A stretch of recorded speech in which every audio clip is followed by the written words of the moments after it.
Charlie, my dad, he had a glioblastoma, a brain tumor, and, not good.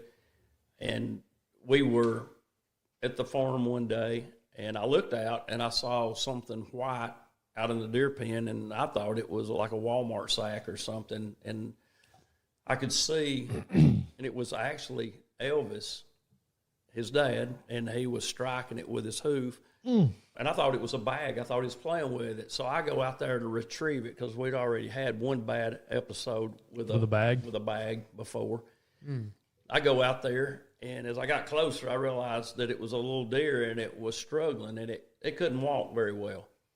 So a lot of times pieballs, they have disformities. This one had a crooked spine, had a Roman nose, and they're kind of short this way and this way. Their hair's not hardly right. They're different. They're special. Okay. So the other deer on that day, for some reason or another, everything was all bristled up, blowing, going crazy.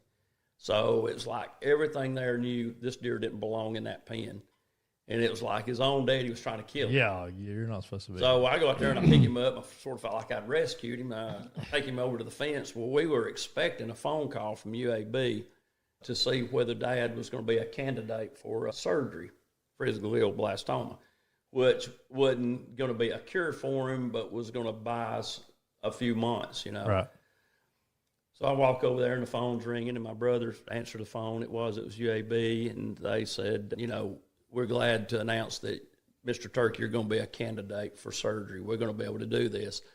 So they're all on one side of the fence, high-fiving each other and everything. And I've got the deer, and I said, my dad's name's Charles. So I said, Dad, meet Charlie. Yeah, I like it. So from that day on, the similarities and them growing and what they went through was a lot.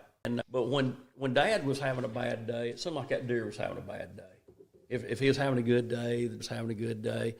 In fact, everything, their struggles in life, like a piebald, when they're born, they're only given about 6 months to live. I didn't know that. That's the average lifespan of a piebald. Well, they were only giving Dad 6 months to live, so it was kind of like they were both on this race, and nobody wanted to finish first. Yeah, right.